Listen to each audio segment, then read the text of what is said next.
الشيطان الرجيم بسم الله الرحمن الرحيم. حضرات و خواتین، آج تراویح کی نماز میں تیسرے پارے کی تلاوت کی گئی. تیسرے پارے میں سورہ بقرہ کا اختتام ہوتا ہے اور سورہ آل عمران کا آغاز ہوتا ہے. چونکہ اس میں بہت سارے مضامین شامل ہیں، اب مختصر سے وقت میں ان تمام مضامین کو سمیٹنا ممکن نہیں ہے، اس لیے میں نے سوچا کہ کسی ایک مضمون پر آپ کے سامنے میں مختصر سے وقفے میں چند باتیں پیش کر سکوں. آج جس موضوع پر میں انشاءاللہ آپ کے سامنے گفتگو کروں گا، قرآن کریم کی اس آیت کا میں انتخاب کیا ہے سورہ بقرہ کی وہ آیت نمبر 275 اور اس کے بعد کی چند آیات ہیں. اللہ تبارک و تعالی اس آیت کریمہ کا بیان فرماتا ہے: الذین یأکلون الربا لا یقومون الا کما یقوم الذی یتخبطه الشیطان من المس ذلك بأنهم قالوا إنما البيع مثل الربا وأحل الله البيع وحرم الربا فمن جاءه موعظة من ربه فانتهى فله ما سلف وأمره إلى الله ومن عاد فأولئك أصحاب النار هم فيها خالدون. اللہ تبارک و تعالیٰ فرماتا ہے جو لوگ سود کھاتے ہیں وہ قبروں سے اس طرح اٹھیں گے جیسے کسی کو جن نے لپٹ کر دیوانہ بنا دیا ہو. یہ اس لیے کہ وہ کہتے ہیں کہ سودا بیچنا بھی تو ویسا ہی ہے جیسے سود، حالانکہ سودے کو اللہ نے حلال کیا ہے اور سود کو حرام. تو جس شخص کے پاس اللہ کی نصیحت پہنچی اور وہ باز آ گیا تو پہلے ہو چکا وہ اس کا اور اس کا معاملہ خدا کے سپرد، اور جو پھر لینے لگا تو ایسے لوگ دوزخی ہیں کہ ہمیشہ دوزخ میں جلتے رہیں گے. اللہ تبارک و تعالیٰ نے اس آیت کریمہ میں سود کا ذکر فرمایا ہے کہ سود کھانے والے لوگوں کی حالت کل قیامت کے دن ایسے ہوگی، وہ قبروں سے اس طرح سے اٹھیں گے گویا کہ وہ نشے کی حالت میں ہیں، گویا کہ شیطان نے ان کو چھو دیا ہے، شیطان نے ان کو چھو لیا ہے اور وہ کھڑے رہنے کی طاقت ان کے پاس نہیں ہوگی. اتنی بری حالت میں وہ حواس باختہ ہو کر کل قیامت کے دن اپنی قبروں سے اٹھیں گے. یہ سودی کام کرنے والے، سودی کاروبار کرنے والوں کی یہ حالت کل قیامت کے دن ہوگی. وہ لوگ کہتے ہیں، کیا کہتے ہیں کہ تجارت بھی تو سود ہی کی طرح ہے، تجارت بھی سود کی جیسی ہے، اس میں بھی تو فائدہ لیا جاتا ہے، جبکہ اللہ تعالیٰ فرماتا ہے کہ اللہ تعالیٰ نے تجارت کو حلال کیا ہے اور سود کو اللہ تعالیٰ نے حرام کیا ہے. پھر اللہ تعالیٰ فرماتا ہے کہ پہلے جو تم نے سود لیا ہے وہ ختم ہو گیا، وہ معاف کر دیا گیا. اب آئندہ سے تمہارے پاس جب نصیحت آ گئی، تمہارے پاس جب حق بات تمہیں معلوم ہو گئی کہ سود لینا سود دینا دونوں حرام ہے، اگر اس کے بعد بھی کوئی باز نہیں آتا ہے تو پھر اس کے لیے ہمیشہ کے لیے جہنم. سود لینا یہ دونوں چیزیں جو ہے اللہ کے نزدیک بڑے ہی جرم ہے، بہت بڑے جرم ہیں، اور یہ انسانیت کے اوپر بہت بڑا ظلم ہے. انسانیت اس سود کی وجہ سے انسانوں کی زندگیاں تباہ و برباد ہو جاتی ہے. لیکن انسان سود دیتے دیتے اس کی زندگی جہنم بن جاتی ہے. سود کا معاملہ یہ ہوتا ہے کہ سامنے والا اس کی مجبوری کا فائدہ اٹھاتا ہے اور مجبوری کے اندر ہی انسان سود سے پیسے لیتا ہے، سود سے مال لیتا ہے. اس کے لیے ایک وقت مقرر کی جاتی ہے اور جب وہ اس وقت پر اپنی رقم نہیں لوٹاتا ہے تو پھر اس کے اوپر اور زیادہ ڈبل سود اس کو لگا کر دیا جاتا ہے. لہذا سودی لین دین کی وجہ سے، سود کی وجہ سے اس کی زندگی جو ہے وہ عجیب میں بن جاتی ہے، اس کا جینا مشکل ہو جاتا ہے، اس کی زندگی نرک بن جاتی ہے، اس کی زندگی جہنم بن جاتی ہے. ایسی زندگی وہ جینے پر مجبور ہو جاتا ہے. اللہ کے نبی صلی اللہ علیہ وسلم نے احادیث کے اندر اب جب پڑھتے ہیں تو سود کے تعلق سے ہمیں ملتا ہے کہ کس طرح سے اللہ کے نبی صلی اللہ علیہ وسلم نے اس سے منع کیا ہے. ایک حدیث میں آتا ہے اللہ کے نبی صلی اللہ علیہ وسلم فرمایا میں نے جہنم میں دیکھا کہ ایک خون کی ندی ہے، ایک خون کا دریا ہے، اس میں ایک شخص تیر رہا ہے، ڈبکیاں لگا رہا ہے، اور اس کے کنارے پر ایک شخص بیٹھا ہوا ہے جس کے ہاتھ میں بہت سارے پتھر ہیں۔ جیسے ہی وہ کنارے کو جاتا ہے وہاں پر جو بیٹھا شخص ہے، جو فرشتہ ہے، اس کو اس پتھر سے مارتا ہے، دوبارہ وہ جو ہے اس تالاب کے اندر چلا جاتا ہے، اس ندی میں جو خون کی ندی ہے اس میں چلا جاتا ہے، اور یہ معاملہ مستقل اس کے ساتھ ہوتا رہتا ہے۔ اللہ کے نبی صلی اللہ علیہ وسلم نے پوچھا کہ یہ کون شخص ہے، اس کے ساتھ یہ معاملہ کیوں کیا جا رہا ہے، یہ عذاب اسے کیوں دیا جا رہا ہے؟ تو بتایا گیا اللہ کے نبی صلی اللہ علیہ وسلم کو کہ یہ سود خور ہے، یہ سود خور ہے، جسے خون کی ندی میں ڈبکی لگائی جا رہی ہے، اسی کنارے پر آنے کا موقع نہیں دیا جا رہا، یہ عذاب اس کو دیا جا رہا۔ آئیے چند باتیں اور جو ہے سود کے تعلق سے، جب اللہ کے نبی صلی اللہ علیہ وسلم معراج گئے تھے تو یہ منظر اللہ کے نبی صلی اللہ علیہ وسلم نے وہاں دیکھا تھا۔ جب پوچھا اللہ کے نبی صلی اللہ علیہ وسلم نے تو بتایا گیا کہ یہ سودی کاروبار کرنے والا انسان ہے۔ سود جو ہے اللہ کے نزدیک بڑا ہی بھاری جرم ہے، بڑے گناہوں میں اس جو ہے سود کا شمار ہوتا ہے۔ اگر انسان توبہ نہ کرے، انسان معافی نہ مانگے، اللہ سے توبہ و استغفار نہ کرے، اور ایسے ہی اگر وہ مر گیا تو وہ شخص جہنم میں بن جائے گا۔ سود لینے والا، سودی کاروبار کرنے والا وہ جہنم میں جائے گا۔ اللہ کے نبی صلی اللہ علیہ وسلم جب مدینہ میں آئے تو بہت سارے لوگوں کو جب حجۃ الوداع کے موقع پر اللہ کے نبی صلی اللہ علیہ وسلم نے سود کے تعلق سے بتایا کہ میں جو ہے سود کو آج ختم کر دیتا ہوں۔ آخر میں یہ جو سود کی آیت ہے، یہ آیت کریمہ یہ آخر میں نازل ہوئی۔ بتایا جاتا ہے کہ مفسرین کرام فرماتے ہیں کہ 9 دن اللہ کے نبی صلی اللہ علیہ وسلم اس کے بعد زندہ رہے ہو۔ 9 دن کے بعد اللہ کے نبی صلی اللہ علیہ وسلم کا انتقال ہوا۔ عمر فاروق رضی اللہ عنہ کہتے ہیں کہ زیادہ تفصیلات ہم کو سود کے تعلق سے نہیں ملی، کیونکہ اللہ کے نبی صلی اللہ علیہ وسلم زیادہ دن زندہ نہ رہے اس آیت کریمہ کے بعد۔ یعنی آخر میں نازل ہونے والی آیتوں میں سے آیت کریمہ ہے جس کے اندر سود کا ذکر آیا ہے۔ تو حضرت عمر فاروق رضی اللہ عنہ صحابہ سے کہتے تھے، ایک دفعہ انہوں نے خطبہ دیا اور کہا کہ جو سود لیتا ہے دیتا ہے وہ تمام چیزیں حرام ہیں، اور جو چیزیں شبہ والی ہیں جس کے تعلق سے ہمیں معلوم نہیں ہے، لہٰذا انسان اس سے بھی اپنے آپ کو بچانے کی کوشش کرے۔ اب ہم دیکھتے ہیں کہ مارکیٹ کے اندر ایک طرح کا تجارت ایک طرح کی جاتی ہے۔ کوئی شخص، جیسے مثال کے طور پر میں آپ کے سامنے پیش کرتا ہوں کہ کوئی ایک انسان جو ہے موبائل لیتا ہے، پھر ایک انسان آتا ہے، وہ کہتا ہے کہ آپ کے موبائل کے پیسے دکاندار کو میں دے دیتا ہوں، پھر آپ جو ہے مجھے منتھلی جو ہے یا پھر روزانہ مجھے اتنے پیسے دینا ہے، لیکن جو موبائل کی قیمت ہے اس کی قیمت سے 1000 یا 2000 روپے مجھے بڑھ کے آپ دینا ہے۔ لہٰذا لوگ جو ہے، لوگوں کو یہ لگتا ہے کہ یہ سود نہیں ہے، یہ سود نہیں ہے، کیونکہ رقم طے ہوتی ہے، رقم طے ہوتی ہے اور بڑھا کر دینا نہیں ہوتا ہے سامنے والے کو، بلکہ جو رقم طے کی گئی ہے اتنی ہی رقم اس کو دینا پڑتا ہے۔ بظاہر تو یہ نظر آتا ہے کہ سود نہیں ہے، بھائی یہ تو ہمارے لیے سہولت ہے، یہ تو آسانی ہے، 15,000 20,000 ایک غریب انسان کہاں سے جمائے گا؟ لہٰذا اگر اس کو روزانہ 50 روپے بھرنے کے لیے کہا جائے تو وہ بھر سکتا ہے، مہینے میں 200-300 روپے بھرنے کے لیے کہا جائے تو وہ بھر سکتا ہے۔ لہٰذا ایک تھرڈ پارٹی آتا ہے بیچ میں، وہ پیسہ دیتا ہے دکاندار کو، اور پھر اسی کے نام سے وہ موبائل کیا جاتا ہے۔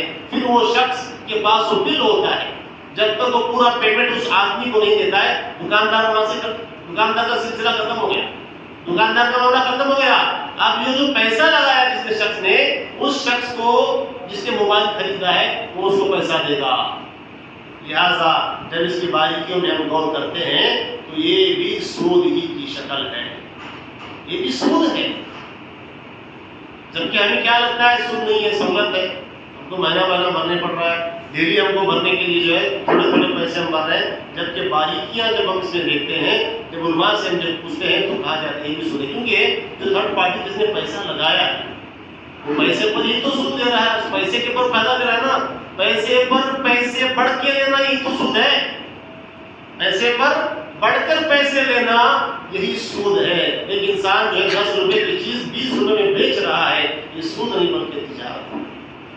10 روپے کی چیز ہے میں جو ہے اس کو 15 روپے میں بیچ رہا ہوں یا پھر میں 20 روپے میں اس کو بیچ رہا ہوں، جائز ہے، حلال ہے۔ جیسا کہ اللہ کے نبی صلی اللہ علیہ وسلم کے پاس ایک شخص آیا، 1 دینار انہوں نے مانگا اللہ کے نبی صلی اللہ علیہ وسلم کے پاس، 1 دینار یا 2 دینار۔ پھر اس 1 دینار سے انہوں نے بکری خریدی اور پھر 2 دینار میں بکری انہوں نے بیچ دی، یعنی 1 دینار کے ساتھ 1 دینار فائدہ ہوا، ڈبل فائدہ ہوا۔ یہ تجارت ہے، یہ جائز ہے، یہ حلال ہے۔ لیکن سود لینا، اگر 10 روپے کے اوپر تم 1 روپیہ بھی اگر بڑھ کے لے رہے ہو، نہیں تم کو اتنے روپے مجھے بڑھ کے دینا پڑے گا، تو یہ سود ہے، یہ اللہ کے نزدیک سخت ناپسندیدہ عمل ہے، بلکہ یہ حرام ہے۔ حرام کے معنی کیا ہوتے ہیں؟ اللہ نے اس کو حرام کر دیا ہے، ختم ہو گیا، اب اس کے اندر ہم انٹری نہیں کر سکتے۔ وہ کمپاؤنڈ ہے اللہ تعالیٰ کا، وہ حدود ہے اللہ تعالیٰ کی، لہٰذا اس حدود کے آگے ہم نہیں جا سکتے۔ اللہ نے ہم کو اپنی حد بندی کر دی کہ نہیں، ختم، اس کے آگے نہیں جانا۔ تو یہ سود کا جو کام ہے، سودی کاروبار جو ہے، یہ بڑا ہی قبیح اور ناپسندیدہ فعل ہے، بلکہ حرام ہے۔ بلکہ آگے کی آیتوں میں اللہ تبارک و تعالیٰ نے فرمایا کہ اگر اس کے باوجود تم باز نہیں آتے ہو تو پھر اللہ تعالیٰ کے ساتھ جنگ کرنے کے لیے تم تیار ہو جاؤ، اور قیامت کے دن اس شخص کے ہاتھ میں ہتھیار دیا جائے گا جو سود کا کام کرتا تھا، جو سودی کاروبار کرتا تھا، اور کہا جائے گا کہ لڑ دو، اللہ تعالیٰ سے لڑنے کے لیے تیار ہو جاؤ، اس کے ہاتھ میں ہتھیار دیا جائے۔ کتنی خطرناک بات ہے۔ اور جہاں سودی کاروبار زیادہ ہوتا ہے وہاں اللہ تعالیٰ عذابات کو رستے ہیں۔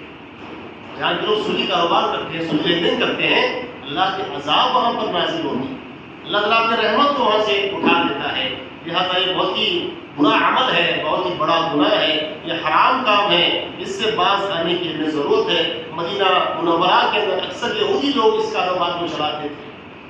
آج ہم دیکھتے ہیں دنیاوی اعتبار سے اگر جب جائزہ لیں تو آج بھی جو ہے اس تمام سودی کاروبار کے اوپر یہودیوں کا قبضہ ہے، وہی اس نظام کو چلاتے ہیں، جو کہ بہت ہی ایسا عمل ہے جس کے اندر غریب جو ہے پستا چلا جاتا ہے، غریب جو ہے وہ جکڑتا چلا جاتا ہے، غریب کی زندگی جو ہے وہ نہایت ہی کٹھن زندگی اس کی بن جاتی ہے جب وہ سود کے چنگل میں پھنس جاتا ہے۔ تو سود کو اللہ تعالیٰ نے حرام کیا، اور سود کے بارے میں بتایا کہ اگر اس سے باز تم نہیں آتے ہو تو تم جو ہے وہ اللہ تعالیٰ کے ساتھ جنگ کرنے میں تیار ہو جاؤ۔ فَإِن لَّمْ تَفْعَلُوا فَأْذَنُوا بِحَرْبٍ مِّنَ اللَّهِ وَرَسُولِهِ، اللہ کے ساتھ بھی جنگ کرنے میں تیار ہو جاؤ، اللہ کے رسول کے ساتھ بھی جنگ کرنے میں تیار ہو جاؤ۔ اتنا بڑا یہ گناہ ہے۔ وَإِن تُبْتُمْ فَلَكُمْ رُءُوسُ أَمْوَالِكُمْ لَا تَظْلِمُونَ وَلَا تُظْلَمُونَ، اگر تم باز آؤ گے، اگر توبہ کر لو گے تو تم کو اپنی اصل رقم لینے کا حق ہے، جس میں نہ اوروں کا نقصان ہے اور نہ تمہارا نقصان ہے۔ تو بہرحال مختصر سی باتیں میں نے آپ کے سامنے سود کے تعلق سے عرض کیا، اور بھی بہت یہ بڑا مضمون ہے اور بہت ساری باتیں اس کے تعلق سے بتائی جا سکتی ہیں کہ سود کے الگ الگ قسم کے لوگ جو ہے نام چینج کر کے جو ہے سودی کاروبار کر رہے ہیں، فائنانس یہ وہ ہے نا، بینک کے سود کو تو بینک کا سود سمجھا نہیں جاتا، لوگ آرام سے لیتے ہیں۔ کتنے مسلمان ہیں سواریاں خریدتے ہیں، گاڑیاں خریدتے ہیں، اور سود کے ذریعے سے خریدی جاتی ہیں تمام چیزیں۔ تو لہٰذا یہ تمام چیزیں اللہ کے نزدیک حرام ہیں۔ اللہ کے نبی صلی اللہ علیہ وسلم نے ان تمام چیزوں کو ختم کیا اور بتایا کہ سود وغیرہ جو ہے، سب سے پہلے میں اپنے جو کہ خاندان میں جو حضرت عباس تھے ان کے سود کو میں ختم کرتا ہوں۔ اللہ نے اپنے سے شروعات کی کہ حضرت عباس کے سود کو میں ختم کرتا ہوں۔ اور بھی باتیں، بہت ساری باتیں سے تعلق سے ہیں۔ صحابہ کے دور میں بہت سارے لوگوں کا یہ معاملہ تھا۔ ایک جو ہے صاحب رسول ہے، جو نے کسی کو قرضہ دیا تھا۔ دیکھیے جو شخص کسی کو قرضہ دے اور سامنے والا غریب ہے، سامنے والا محتاج ہے، اس کی طاقت نہیں ہے، اس کو مہلت دی جائے، اس کو سہولت دی جائے، اس کو ٹائم دیا جائے، اس کو مدت دی جائے۔ اس کا ایک فائدہ کیا ہوگا؟ حدیث میں آتا ہے کہ جو شخص کسی قرض دار کو مہلت دیتا ہے، اللہ کے عرش کے سائے تلے اسے قیامت کی جگہ ملے گی۔ جو شخص کسی قرض دار کو مہلت دیتا ہے کہ نہیں ٹھیک ہے آپ کے پاس طاقت نہیں ہے، تھوڑی اور ٹائم لے لو، اور تھوڑا ٹائم لے لو، آپ آرام سے مجھے لوٹا دینا، اس کے اوپر سختی نہیں کرتا ہے، اس کو ڈھیل دیتا ہے، سہولت دیتا ہے، تو جو ہے اللہ کے عرش کے سائے تلے اس کو جگہ ملے گی۔ اور ہر دن جتنا وہ وقت اس کو دیتا ہے اتنے دن اس کو صدقہ کرنے کا ثواب ملتا ہے۔ حدیث میں یہ الفاظ ہیں کہ وہ گویا کہ وہ صدقہ کر رہا ہے کیونکہ وہ سامنے والے کی آسانی کر رہا ہے۔ تو وہ صاحب رسول کس جاتے ہیں، کسی کو انہیں قرض دیا تھا تو وہ اندر چھپ کے بیٹھتے ہیں، پلنگ کے نیچے جا کے، چارپائی کے نیچے جا کے چھپ کر بیٹھ جاتے ہیں۔ ان کا بچہ آتا ہے باہر، پھر وہ پوچھتے ہیں بچے سے کہ تمہارے ابو کہاں ہے؟ تو کہتے ہیں کہ ہے اندر چارپائی کے نیچے چھپ کر بیٹھے۔ ایسے ہی ہوتا ہے نا، سر انسان قرض وغیرہ لیتا ہے تو ڈر اس کے دل میں بڑھ جاتا ہے، سامنے جو لینے والا شخص آیا ہے اس کو جھوٹ بولنا پڑے گا، اس کو وعدہ دینا پڑے گا، پھر اس وعدے کے مطابق کھرا اترتا نہیں اترتا، یہ تمام قسم کا ڈر اس کو ہوتا ہے۔ پھر وہ صحابی جو ہے گھر میں اندر جاتے ہیں اور ان کو بلاتے ہیں کہ آؤ، مجھے معلوم ہے کہ تم یہاں پر چھپے ہوئے ہو، یہاں سے باہر آ جاؤ۔ تو وہ کہتے ہیں کہ آپ اللہ کے نبی کے صحابی ہیں، آپ صحابی رسول ہیں اور میرے پاس طاقت نہیں ہے، میں بہت محتاج ہوں، بہت ہی غریب ہوں، میں لوٹا نہیں سکتا، اللہ کی قسم کھا کے کہتا ہوں میں لوٹا نہیں سکتا تمہارے روپے سے۔ تو پھر وہ کہتے ہیں کہ ٹھیک ہے، اگر تیری یہی حالت ہے تو جو ہے جب تیرے پاس پیسہ آئے گا تب تو مجھے دے دینا، یا تو پھر میں تیرا اکاؤنٹ کلوز کر دیتا ہوں، میں نے ختم تجھے جمع کر دیے بول کے میں تجھے معاف کر دیتا ہوں۔ کیونکہ اللہ کے رسول نے حدیث میں سنی تھی کہ اللہ کے عرش کا سایہ اس کو ملے گا جو معاف کر دیتا ہے، جس کو اس نے قرضہ دیا، قرضہ معاف کر دیا، بہت ہی غریب ہے، لوٹانے کی طاقت ہی نہیں ہے، کیا کرے گا؟ معاف کر دے، جاؤ جب آئے گا تب دے دینا، نہیں آیا تو کہ مت دو، معاف کر دیا۔ تو اللہ کے عرش کے سائے پر اسے جگہ ملتی جو قرض دار کو قرض دینے کے بعد سہولت دیتا ہے یا پھر معاف کر دیتا ہے۔ اور بھی بہت سارے احادیث میں اس کے تعلق سے ذکر آیا ہے کہ قرضوں کے تعلق سے ہمیں چاہیے کہ سامنے والوں کو ہم نرمی سے پیش آئیں۔ ایک شخص تھا، بخاری کی روایت ہے، اس کے پاس کوئی نیکی نہیں تھی، بس ایک نیکی اس کے پاس تھی۔ وہ نیکی یہ تھی کہ وہ تجارت تاجر تھا، لوگ اس کے پاس مال لیتے تھے، تو جس کے پاس مال لیتے تھے، ادھار مال لیتے تھے، پھر وہ مال لینے کے بعد میں وہ لوگوں کو جو مال جنہوں نے ان کے پاس لیا ہے ان لوگوں کے ساتھ وہ نرمی سے پیش آتا تھا، ان کو تھوڑا سہولت دیا کرتا تھا۔ وہ وصول کرنے میں ایسا نہیں ابھی لا کے دینا میں تو میں چھوڑوں گا نہیں، ٹھیک ہے، سامنے والے جو مجبور ہوتے تھے، محتاج ہوتے تھے، جو زیادہ مال والے نہیں ہوتے تھے، لہٰذا ان کو سہولت دیا کرتا تھا۔ ٹھیک ہے، اب دے رہے 8 کو اچھا نہیں، ابھی ایڈجسٹ نہیں ہوا، ٹھیک ہے، اور تھوڑے دن کے بعد دے دو، نہیں ابھی بھی ایڈجسٹ نہیں ہوا، پریشانی ہے، دوا کھانا، یہ وہ، اس کا یہ ہوا، قرضہ زیادہ بڑھ گیا، پریشانی، ٹھیک ہے، اور تھوڑا ٹائم دے دو۔ یہ نیکی اس کے پاس تھی۔ حدیث میں آتا ہے کہ وہ قرضداروں کو مہلت دیا کرتا تھا، قرضداروں کے لیے وہ آسانی کرتا تھا۔ اللہ تعالیٰ نے اس عمل کی وجہ سے اسے معاف کر دیا، بخش دیا، اسے جنت میں داخل کر دیا۔ یہ بہت بڑا نیکی کا کام ہے۔ اسلام چونکہ لوگوں کی آسانی کے لیے، لوگوں کی فلاح کے لیے، لوگوں کے جو ہے خیر کے لیے اسلام کی تعلیمات ہے۔ سود چونکہ اس کا الٹ ہے۔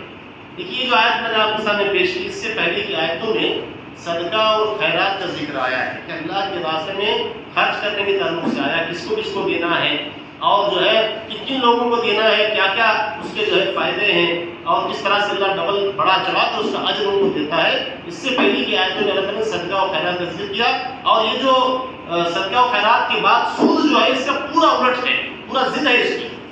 صدقے میں انسان کے لیے آسانی ہوتی ہے، قرض حسنہ وغیرہ انسان لے لیتا ہے تو اس سے سود وغیرہ کا ٹینشن نہیں ہوتا۔ قرض حسنہ تھوڑے دن کے لیے میں دے دو پیسہ، میں آپ کو دے دوں گا، اس کا سود وغیرہ کچھ نہیں۔ قرض حسنہ کسی کہا جاتا ہے، وہ آسانی ہوتی ہے۔ جب بیچارہ وہ تجارت کرتا ہے، اگر تجارت میں نقصان میں ہوا، فائدہ میں، تو اس کو ایک دماغ میں سے ایک بات ہوتی ہے کہ اتنی ہی رقم مجھے دینا ہے، اس سے زیادہ مجھے نہیں دینا ہے۔